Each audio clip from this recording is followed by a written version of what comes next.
Hello and welcome to another exciting episode of Tuesdays with Titans, where we bring you the conversations with the changemakers who are shaping the future of water industry in India. Today, we are privileged to be speaking with a true pioneer in the water purification, Dr. Mahesh Gupta, Chairman and Managing Director of Kent RO Systems. From revolutionizing home water purification to coming up with technological interventions for various aspects of water quality management, today, Kent RO System is known to be one of the trusted brand when it comes to the water sector. So let's begin. Hello sir, welcome to Tuesdays with Titans, and it is a privilege to be speaking with you today.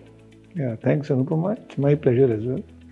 So sir, starting with Maheshji, you are widely regarded as a pioneer in the purification when it comes to water purification business. So what led to starting this brand Kent and establishing it today at such a level? But let me confide in you that all this is by accident, not by design. Going back to my background, I am a mechanical engineer by profession, masters in petroleum.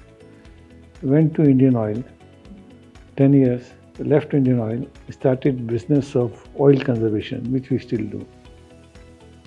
So it all happened by accident in the sense that I wanted a water purifier for myself in the year 97. Couldn't find the one which is a desirable one at that time.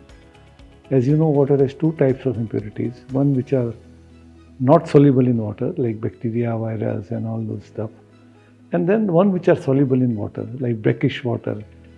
Undesirable salts are the biggest culprit. So I couldn't find a water purifier in the Indian market. Being a small business by myself, I designed one for myself.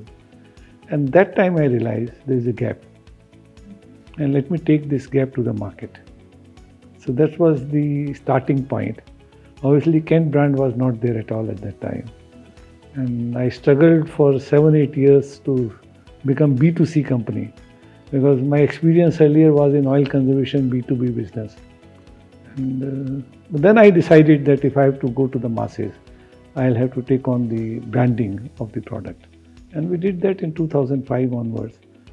And today we are where we are. And I'm thankful to my consumers that they have liked the product and they have benefited by its use. So that gives me satisfaction.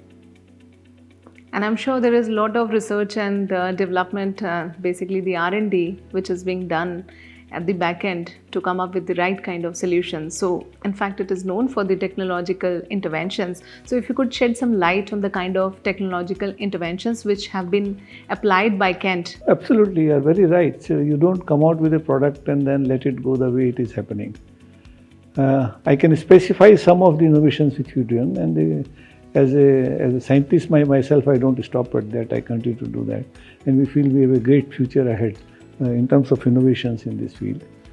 When we went into water purifiers, there were typical types of international water purifiers. That there used to be a water purifier, a hydrostatic tank, and then you put the tap onto the sink to get the pure water. But this is India, wherein we worship our water, especially drinking water. The most precious thing in your kitchen is the drinking water. Nobody wanted to install under the counter. So everybody wanted it on the wall when we said, okay, we want to have it. So I think I was the first company to design a RO water purifier mounted on the wall. And it was a bit difficult to design it, but then we did it. And the system was not to have a storage tank in a water purifier. Like UV purifiers were very popular at that time. And they used to instantly dispense the water, and people used to store in bottles. We said this is very inconvenient. So we said, okay, there has to be a storage tank in the water. So we designed the wall-mounted water purifier with a storage tank.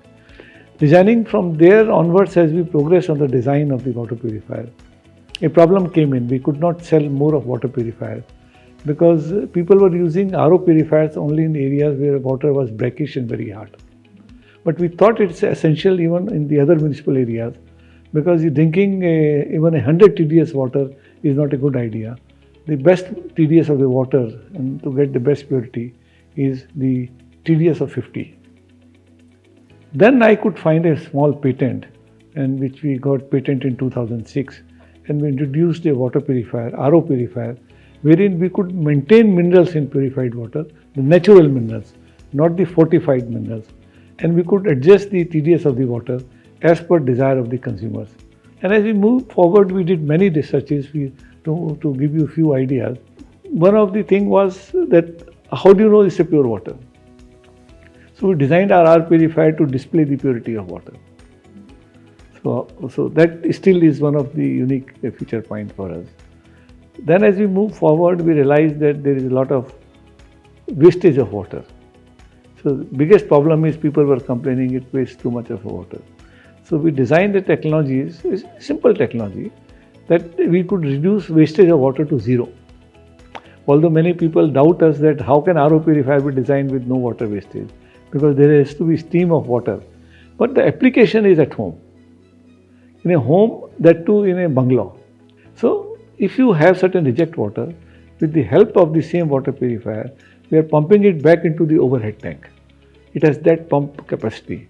So what we are trying to do is an overhead tank with 1,000 liters of water consumption for your home use, whether washing, bathing, everything. Out of that, you require only 20 liters of water. So this process enables you to take out a good water out of that main tank, and all the water remains for useful purposes which you do. So that was another thing. And as we move forward, we found that water is purified. It's absolutely clean. However, once you store it and you go out for a vacation, nobody empties out the water, and the water becomes dirty.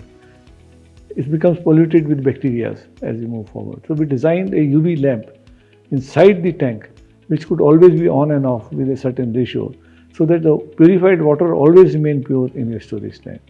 So these are the few things which I can remember, but there are many, many things we did, and we continue to do that. So what is the kind of demand you are seeing? People have a good demand. People who are conscious of wastage of water are there. The other people say it doesn't make a difference. I say that's your life. But this installation will do it for you. Okay, great, sir. And so you've been seeing the perception of the consumers since long.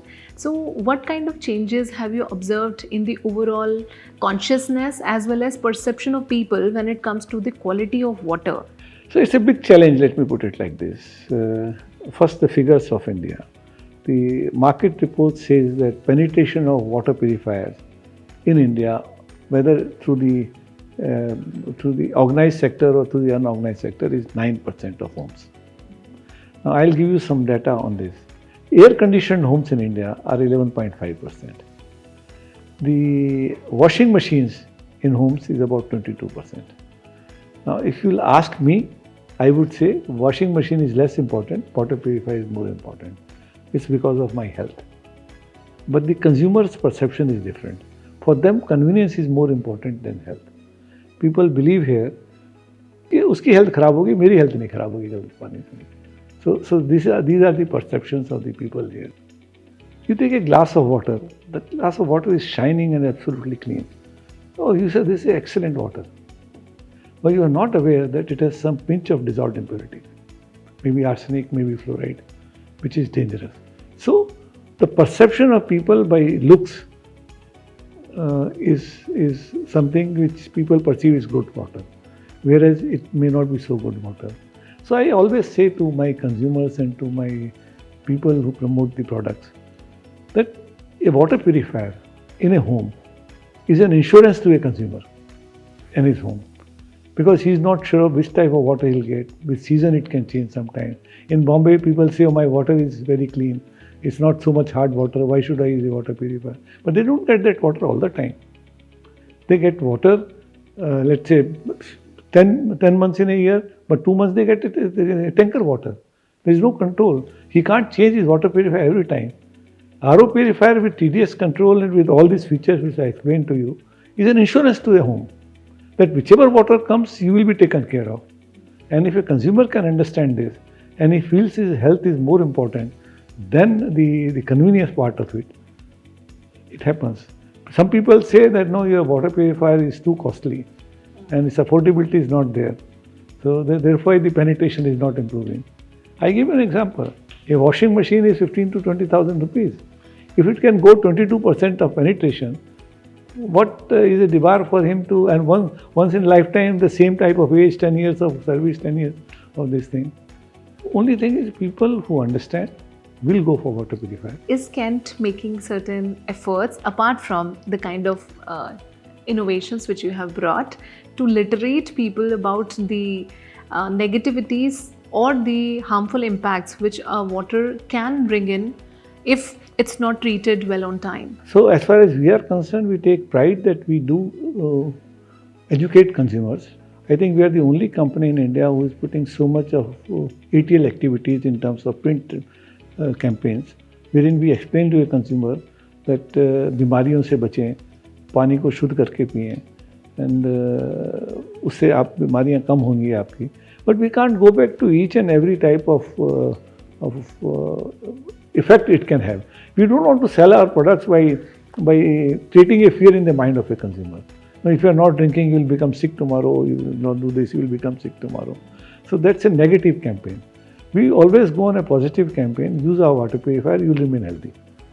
So it has the same meaning. But connotation is whether you want to be positive in communication, you want to be negative, install fear. I'll go back to my first question, your journey.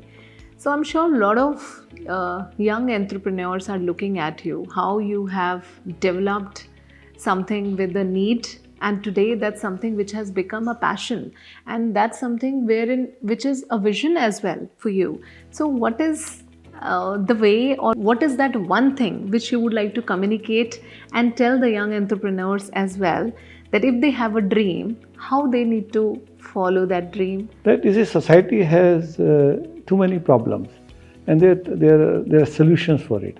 And one needs to identify the problem first, and try to find a solution and offer that solution to the consumers, and then build value into your offering. What a consumer is going to gain by your proposition, and what's your cost, and you can add profit to that, and people will pay that profit to you. But if you are not creating a value for it, then you have no business to offer for it. And my second advice to all budding entrepreneurs is, forget about valuation game. Today the worst thing which has happened is the valuation game. People always think, I'll do this, I'll borrow this fund, I'll create the turnover like this, even if it is a loss, and then I'll sell it off to somebody else as if he's going to make money out of it. So I think this tendency of valuation has to get out of the market. Solving issues of the real issues, society issues, either at the top of the pyramid or middle of the pyramid or bottom of the pyramid, and then keep offering and keep working on the premises. India is a country of opportunities today. The whole world is looking at India. So every entrepreneur has so much things to do. So now, as we come to the end of this conversation, one message that you would like to give to the water industry? Well, we are into water industries, which is water being precious to mankind. We have to have great responsibility in supplying clean drinking water to the masses, or to our consumers, or to the society. Now, the problem with water is it has no characteristic, but it takes the characteristics wherever it flows. We must use genuine materials in our products which we manufacture. They should not leach out the chemicals, and we should go for the best certification in the world to get them regularly tested, so that a consumer, besides getting a pure water, is assured that the quality of the water will remain clean over a period of time. Let's all be aware of unscrupulous operators who try to come in and then give you the duplicate products without having quality control and spoiling the name of the industries. We need to be aware of them, and we need to take care of them. The water in future are not going to be cleaner, they will be more dirtier. One of the new challenges which are going to come is microplastics in drinking water. And all the chemicals which are produced in this world, they find their ultimate burial in water. So we'll continue to have to invent new and newer technologies to take care of such challenges and offer clean drinking water to consumers.